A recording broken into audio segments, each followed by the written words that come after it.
Right, our intended travel conversation for today actually fell through last minute, but I'm quite glad really because it means we have some space available to reflect on really what is the big travel story of the moment, the massive impact of the current conflict in the Middle East on global travel. The United Arab Emirates, one of the busiest travel hubs in the world, since the weekend, thousands of flights have been disrupted as a result of the strikes on Iran and that country's response to those strikes. Just to put it into perspective, according to the flight tracking service Cirium, more than 12,000 flights to and from destinations across the Middle East have been cancelled, and that was as of the end of yesterday. That doesn't take into account ongoing impact today.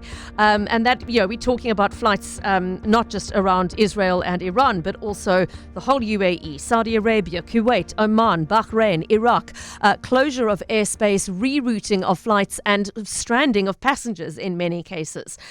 We have heard that a small number of both Etihad and Emirates flights did depart from Dubai and Doha last night, but it's a very small number and there are still hundreds of thousands of passengers who are in limbo. And of course, those include a number of South Africans. Some of them caught up in transit. They were halfway home intending to have a stopover at Dubai airport, for example, and aren't able to do that. Some of them are in the conflict zone itself and feeling like they would rather leave that zone and come back to South Africa and finding it very difficult to do that. So we want to spend some time today looking at the real human impact on those stranded travellers and also taking a look at the bigger travel picture of just how extensive the interruption and disruption has been. Now, two guests joining us today. In a little while, we'll speak to travel professional Paula Martini, who is going to help us understand the magnitude of the issue. Paula being the owner of CoTravel and author of Travel with Purpose. First, though, I want to catch up with somebody who is a trusted voice that I turn to for travel advice very often. On her Facebook platform, Community Circle Home SA. And that is Kim Kerr, who is the founder of that platform, who is, as she so often finds herself in cases like this, finding requests for help, pleas for help, families desperately seeking information and clarity. So we're going to speak to both of them. And I would like to add that if you are directly impacted, maybe you have a loved one who is stranded somewhere in the world. Maybe you are just weeks away from a holiday that was planning to travel through this airport and are wondering what on earth will happen. If you would like to share with us your perspective, you can send a WhatsApp to 072-567-1567. You're also welcome to call in on 021-446-0567 or send an email to pippah@capetalk.co.za. Let's start with Kim Kerr. And for those who've not discovered the Community Circle Home SA Facebook page, I urge you to do so. It is a wonderful place to seek advice, whether you have questions around visa application problems, whether you are looking for travel guidance of another kind or seeking reassurance. It really is a platform that is very well moderated and managed and offers so much helpful, up-to-date information. So Kim, as a user of your platform, let me just start by saying thank you for what you do. And thank you so much for joining us on the show this afternoon. Thank you for having me, and thank you for all the complimentary speak about my page. It's a huge effort that I've been busy creating for the last 5 years. It is a huge effort, and it's got a huge following, Kim. Before we ask you any questions, let me ask how big it's grown. What's your kind of membership sitting at the moment? I think we've been nearly at 33,000, sure. Probably because of this. On Saturday, I think we were about 350 people less. I turn away from my phone for an hour, and there's another 10 people joining. Okay. And I think that just shows in a number the desperation as it grows. Yeah. So let's talk about that level of desperation and the kinds of appeals for help that you are receiving. What is the situation right now for South Africans who are either stranded in the Middle East itself or were intending to be routed through that and find they can't get there anymore? Kim, just anecdotally, what sort of stories and problems are people bringing to you asking for help with?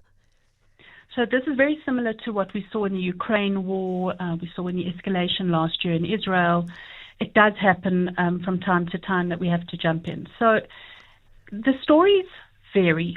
You get those who come and say, look, I'd like to be on the WhatsApp platform that I always host specific to a war, but I'm okay for now I just want the information to come through in case I don't feel okay. And there are a number of those, some of which are referring to this as feeling like COVID times, where they weren't sure if they should leave the country that they have a job in, because if they come back, they may not have that job security. So there are a lot of those people.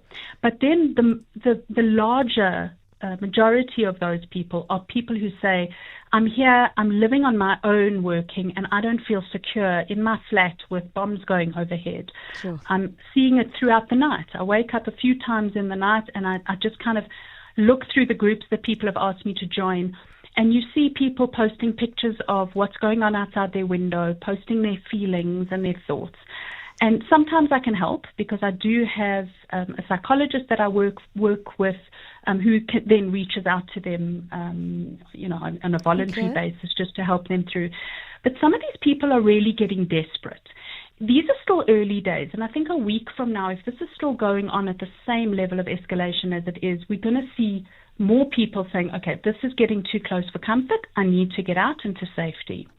But there are people who are already desperate. So, for example, a mom who phones and says, I arrived on a transit visa from Dubai just to see my husband who's working here for a couple of days. I got stuck here. My children are at home with someone looking after them. Sure. Neither of their parents are there. And now she's getting to a stage where she's saying to me, Kim, I don't know if I'm going to see my children again. And I'm having to calm her down and saying, Sure. okay, that's worst case scenario. She personally has also run out of her psychiatric meds. Oy. And this is not the time to be without your medication Yeah. because you pack a week's worth in case. We're now getting beyond that. There are a lot of people. Another guy's just messaged me now about his kidney meds. So sometimes we see things like that. Then we have to reach out to doctors there, to engage with doctors in South Africa, to write a script that is then valid in that country. Yeah. And then we get the situation where some people are, for example, that mom on her transit visa, if she were to drive 6 hours to Oman and get on a plane to wherever, let's say, she was talking about going a specific route, which I asked her not to go because that airport kept closing. But if she tried that route and that plane gets cancelled, how does she then get back into Dubai? Because she doesn't have a valid visa.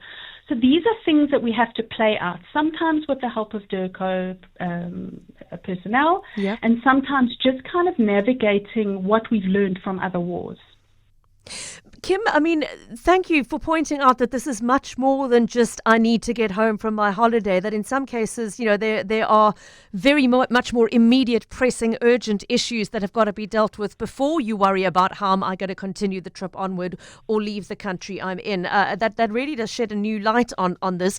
I'm guessing you're probably also hearing from the other side of the story, which is the family members back home here in South Africa saying, I'm desperately worried. I've got a loved one who's grounded in Dubai and I'm seeing footage of, debris from a drone strike hitting a hotel in Dubai. Are they safe? Are you having to sort of do a lot of work to allay fears on this side as well? So I actually was speaking to the therapist that I work with about doing, maybe creating a platform for those people specifically. Because, when you're sitting in a room and there's something that goes overhead, you hear it, you're nervous for the moment, and then the moment passes. Even though you stay in a state of anxiety, you still know that you are safe. Whereas the loved one doesn't know that. And on a moment-to-moment basis, especially when you're talking about places like Dubai where you can't WhatsApp call the person. So unless you're going to ask them minute by minute, are you okay, are you okay? Yeah. It's often more anxiety driving for the person that is away. And often, I'd say about 20% of the time, it's the parents, usually the moms, who reach out to me and say, how do I get on your WhatsApp group to help my child? And I say, look, I'm happy to put you on, but I need the child on as well because the child's an adult.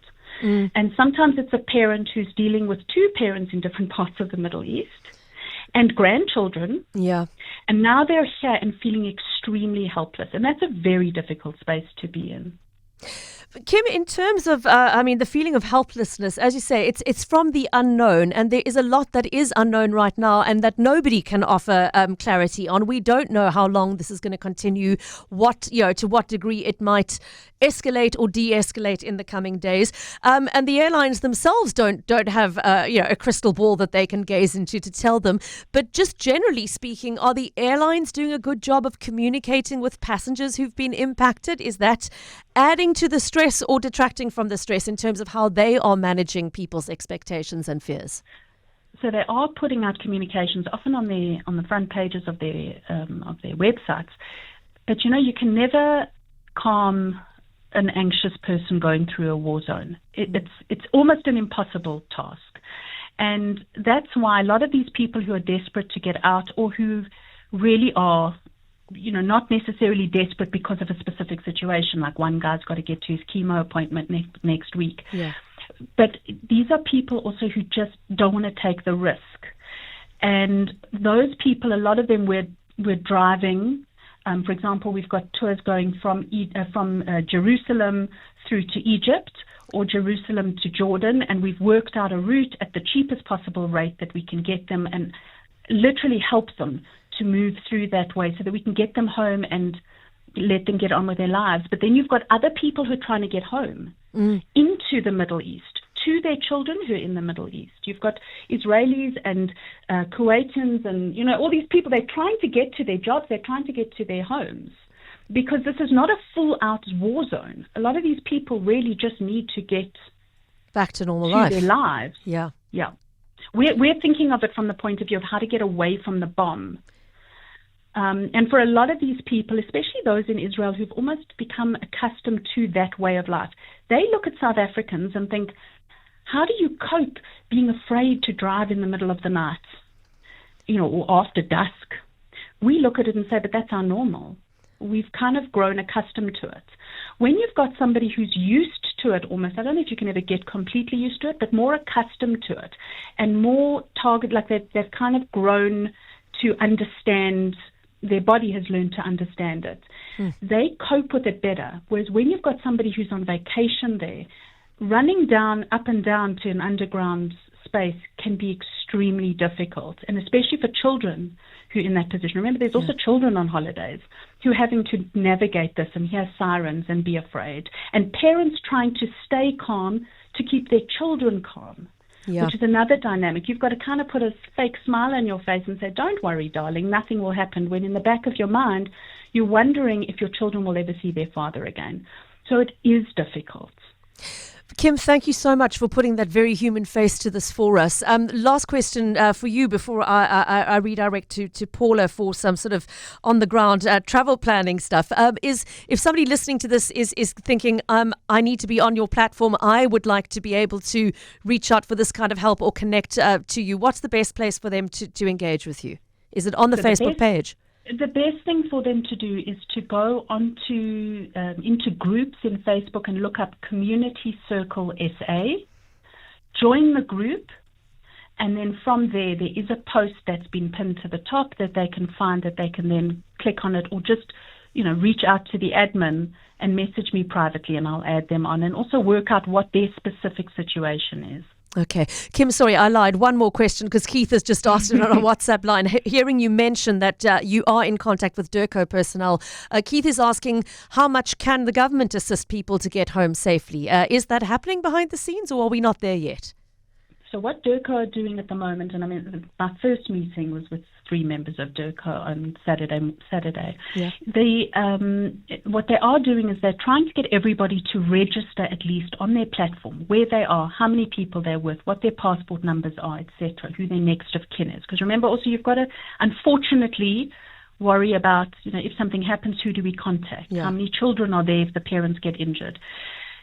They've also got an app, the DIRCO app, which is quite good, except some parts of the country have actually blocked it from being able to collate information. So you can do it by email, they do it by phone, and they do it by the app, which also gathers a lot of that information. At the moment, DIRCO have said that there is no plan to to do any repatriative flights or anything like that. There are countries that are. America did a huge drive today to get everybody out urgently. The UK are also looking at something like that, and a few other countries. South Africa is usually very hesitant to do that. We've seen it in other wars. We've had to get people out on their behalf, but then they'll suddenly, when things get very tense, say, okay, look, let's get some certain people out, and then they'll look for donors to do that. But at this stage, all they're doing is just collating information and then helping with things like, for example, this lady's visa, so that if she does leave, she can get back into Dubai. They do help where they can. That's good to hear. Kim, and thank you so much. Really interesting input, and we appreciate your time this afternoon, especially given how busy you are chasing up all of these solutions for people who really need them. So we'll let you get back to that important work. Kim Kerr there, the founder of Community Circle SA. And please do reach out and join that platform on Facebook if you are in need of that kind of help and reassurance that she's been describing. Now, listening into all of that, and thank you for your patience, Paula Martini, who is a travel industry insider. She is the owner of CoTravel and the author of Travel with Purpose. And Paula, thanks for your time as well this afternoon. I mean, Kim just painted the very human aspect there. Do you want to just give us the sort of the broader business perspective, if I can put it this way, of just how big a hub this part of the world is for the travel industry? And, you know, I think a lot of people heard that figure I quoted of more than 12,000 flights disrupted and might have gone, sorry, in 3 days, is it really that many? Do you want to just paint the picture for us of just how severe the disruption is of having an airport like Dubai closed?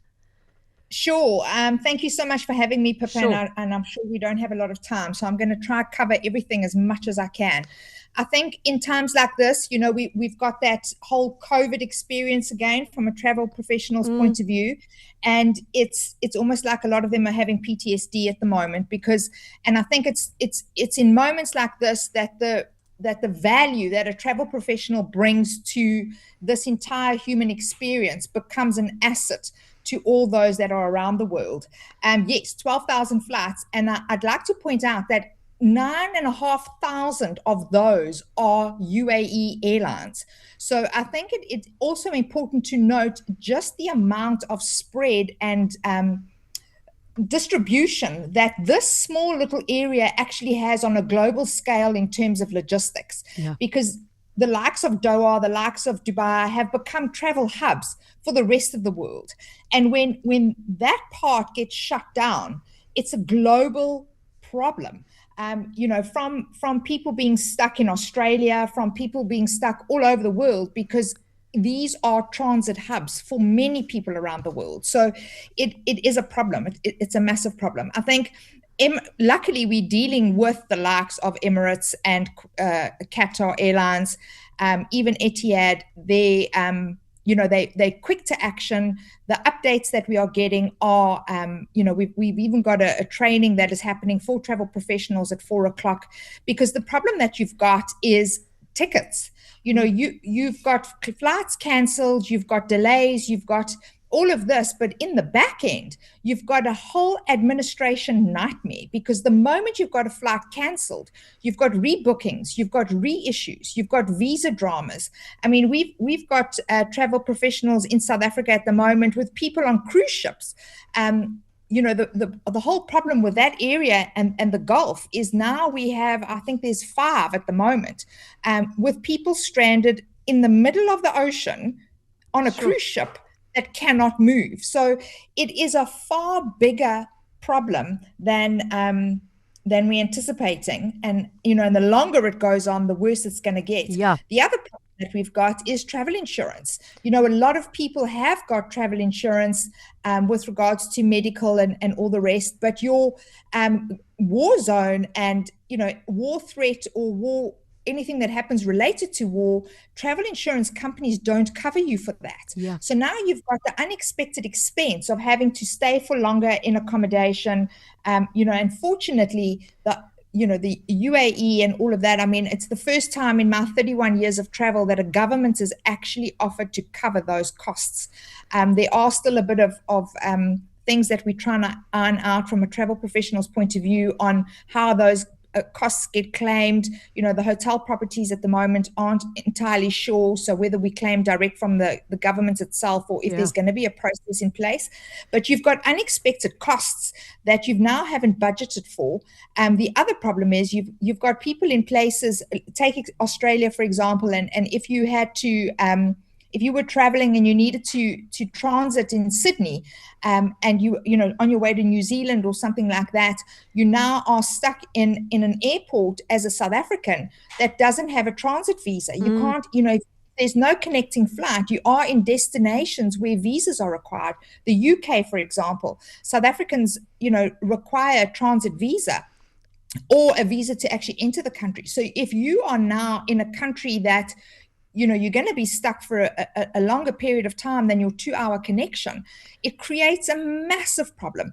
And from a travel professional's point of view, I think this is something that, and looking at, and I strongly advocate for my colleagues in this time, because it's something that only people with travel experience can help you navigate. You've got so many people that have booked online, and logistically and from a system point of view, we're already seeing problems just, without war, people arriving at airports that haven't bothered to check visa requirements, that haven't looked at health requirements, that haven't checked for transits, all of that, which are being offloaded and all the rest. Now add war zone and closed airspace.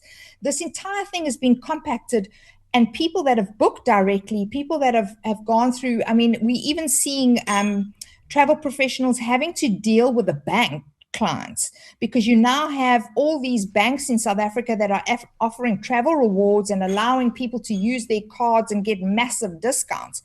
But they haven't taken into account that they now need to have travel officers that can deal with these travelers themselves, as a travel professional does, because that is where, and I love that Kim brought in the psychology of all of that, because I think if there's one thing a travel professional is, we are lawyers, we are visa advocate, visa professionals, we are airline professionals, we psychologists, we are travel insurance fundis and gurus.